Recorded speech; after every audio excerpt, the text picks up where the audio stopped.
and welcome back to the pricing channel for small businesses. In our last video, we talked about price changes, price increases and price decreases.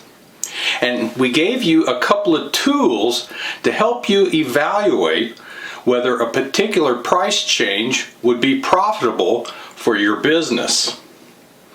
Now at the end of the video, we also mentioned that price increases are a thorny topic for small business owners, and we dread to approach that topic because we're worried about customer backlash, like customer objections to the price itself or threats to take their business elsewhere. But the fact of the matter is, price increases from time to time are necessary because the cost of doing business constantly increases. And so let's take a look at where those cost increases come into our business. Now, in order to look at where cost increases come into our business, let's go back and revisit a profit and loss statement that we looked at several videos ago. And using this profit and loss statement, we can see where the cost increases are going to come in. For example, raw materials, parts, and supplies. These are places where suppliers from time to time can push through price increases to us, which then are reflected as cost increases to our business. And likewise, in the area of direct labor, we're going to have market wage increases where the overall wage structure of a market changes because either there's too much demand for labor and too little supply, or wages go down because there's a surplus of labor versus the demand for labor. We might also be in a state that enacts a minimum wage increase, in which case all small businesses or all businesses are going to have to increase their base wages to reflect those minimums. And then from time to time, we're going to give merit or performance-based raises to key employees. And other employees might earn bonuses for particularly good performance. And all of these wage increases, wherever they come from, are going to be reflected as increased cost for our business. Now, in addition to these, there's the whole area of the various overhead expenses that we're exposed to. You know, our lease might be going up this year. Now, that should be probably in our contract, so it won't be a surprise per se, but still it's going to be an cost increase that we have to deal with. Utilities can go up, insurance can go up, and certainly if we have office staff, those folks will probably want raises. Some of them may require minimum wage increases, and again, office staff might be eligible for bonuses. And then finally, our accountant could raise their prices, bank charges could increase, marketing could increase, and as well as advertising, just because maybe we're doing both of those things. But taken together, these are all the various areas that can drive cost increases in our business. Now let's take a look at what the combined effect of these things can do to our profitability. So starting with the profit and loss statement on the left side of the slide, let's assume that over the course of a year, our total direct labor costs increased by 15%. And let's assume our raw materials increase by 9%. And then likewise down in the overhead expense portion of the profit and loss statement, let's assume our utilities go up by 10% over the year. And in that same year, our office staff taken together increases their wages by 6%. When we take all of those changes together and calculate those, we get the profit and loss statement on the right side of the slide. This is the profit and loss statement for a year later, April of 2021 versus the previous statement, which is April of 2020. Now, just to make everything simple here, we've assumed that the total revenues in April of 2021 are the same as they were in April 2020. But look at raw materials. Those have definitely increased going from left to right. Likewise, labor has increased going from left to right, from last year to this year, so that our total cost of goods sold is up dramatically, and by extension, our gross profit has decreased significantly over that year. We do the same thing with the overhead expenses, and we see an increase in the utilities, and we see an increase in the wages for office staff. And this results in an increase in overhead expenses year to year, which then, combined with the reduction in gross profit, leads to a very significant decrease in net income. In fact, when we do the comparison year over year, here's what we get. From April of 2020 to April of 2021, our gross profit has decreased by 12%. And over that same time period, our net income has decreased by almost 21%. Suffice it to say, no business can survive for very long with these types of decreases in profitability. And so as a result of this, we need to make an effort as business owners to recoup that profitability by increasing our prices to overcome the effects of the cost increase that we've experienced. So in the face of cost increases like we saw in the presentation, if you put off price increases, it gets harder to raise prices because eventually you have to ask for such a big increase that you will run your customers off. And so let's take a look at two typical ways that a business can go about successfully raising prices. Now, one way to increase price is without explicit customer communication. And so we typically see this in the business to consumer channel, where gradual price increases occur, but without any explicit communication to the customers about the price increases. McDonald's is an excellent example of a company who uses this pricing increase tactic especially well. So there is a thing called the Big Mac Economic Index, and this is run by the Economist magazine. And in this index, they track the price of Big Mac meals all around the world in countries where McDonald's operates. And so we can go to that index and see that in 2009, for example, the price of the Big Mac meal in the United States was $3.58. But by 2020, the price of that meal had increased to $5.66. Now, the interesting thing about this is virtually no one anywhere realizes or remembers that the price of Big Mac meals has increased by 56% over the course of 11 years.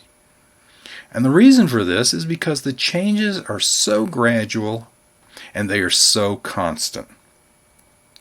And so for us business owners, this is one great tactic for increasing prices in a gradual and periodic way so that our customers are not particularly aware that the increases are taking place.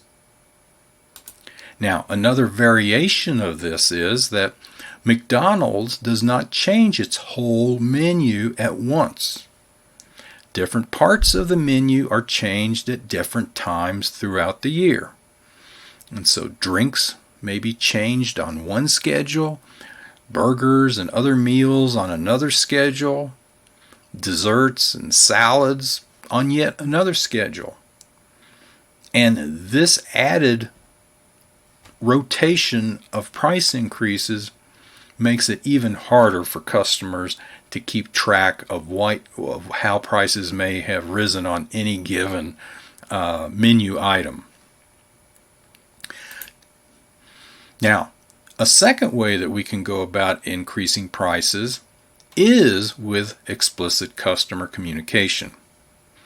And so, in the business to consumer channel, sometimes we will see a case where a significant price change on a notable item will be made with explicit customer communication. Typically, the notification is made well in advance of the increase so that customers don't feel blindsided.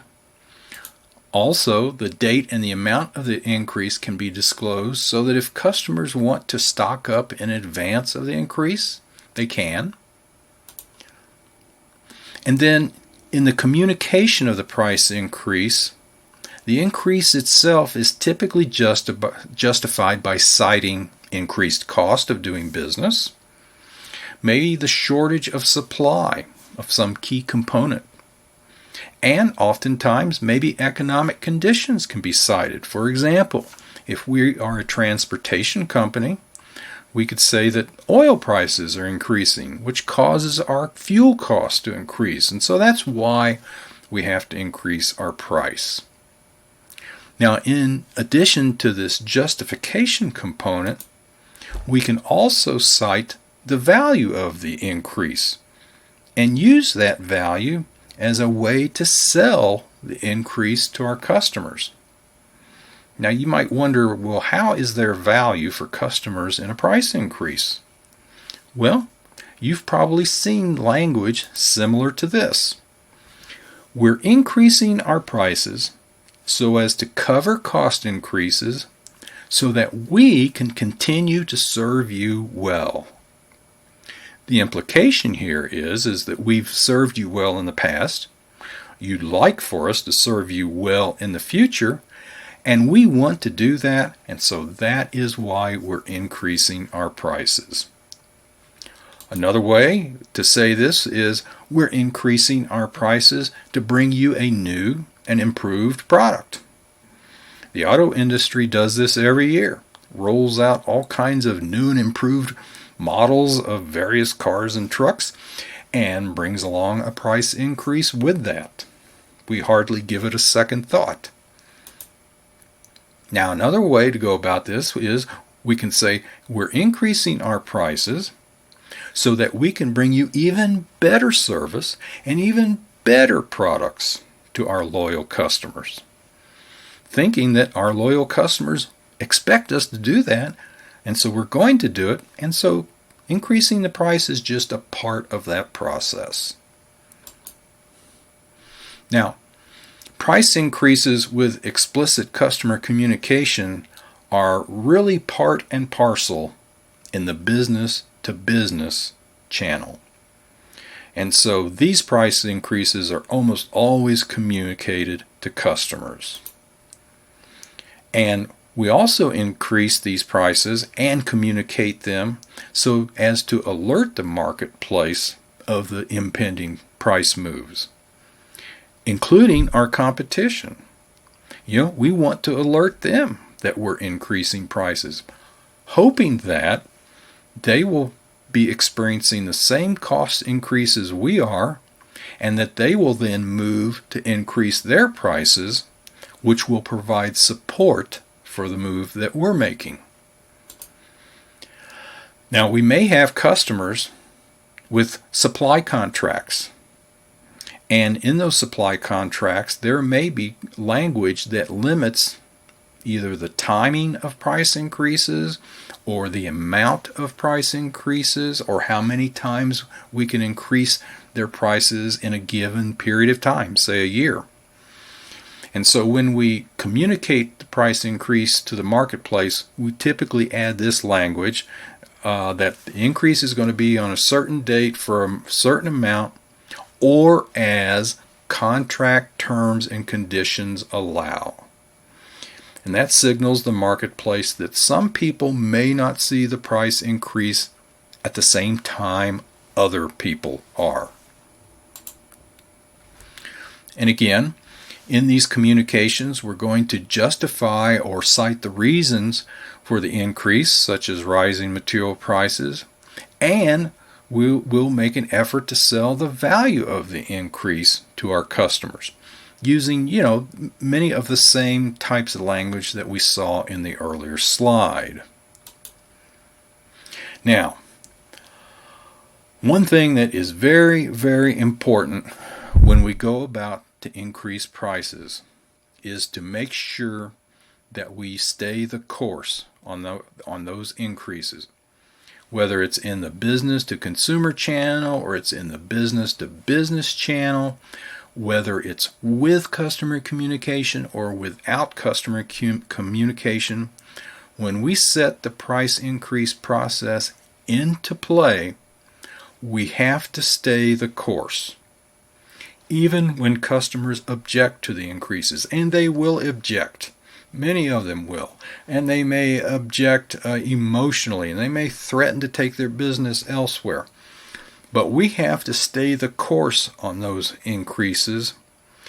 Otherwise, we may be training our customers that if they shout loud enough, they can get us to roll those increases back. And we can't allow that to happen because we're increasing them in the first place to cover cost increases that we are experiencing.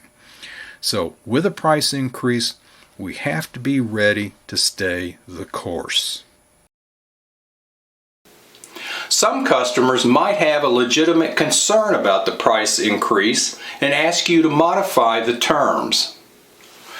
Now, some of the modifications that we could make to address those concerns would be, for one key customer who's concerned that maybe another customer is not getting the full price increase, we can assure that customer that if we accept a lower price increase from someone, we will adjust their price increase also. A customer might also ask us to delay the increase until a competitor's increase goes into effect. This competitor may be a customer of ours who has a contract that only allows us to increase the price at a certain time.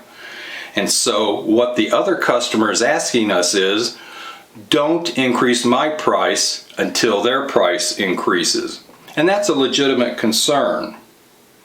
Now, in another case, if one of our competitors in the marketplace does not follow the increase that we initiate, we may need to notify all of our customers that we're temporarily suspending the increase until the market adjusts accordingly.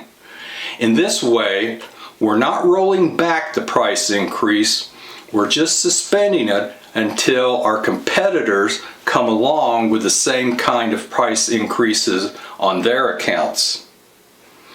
One last consideration might be if one of our customers has a fixed price commitment with one of their customers, and that they're concerned about taking the price increase from us but not being able to immediately pass it on to their customer. And so they may ask us to delay our increase to them until they have a chance or a window or an opening to pass the increase on to their customer. And that certainly is a legitimate concern also. The key idea here is to maintain the perception of fairness in dealing with all of our customers. In the end, developing the skill set to increase prices is an important part of business leadership. And so in our next video, we're going to talk about some economic conditions that are lining up that might make the issue of price increases an important one, such that it may determine which businesses succeed over the next few years and which ones don't. And so please hit that subscribe button so that you don't miss a single video. And we look forward to seeing you again.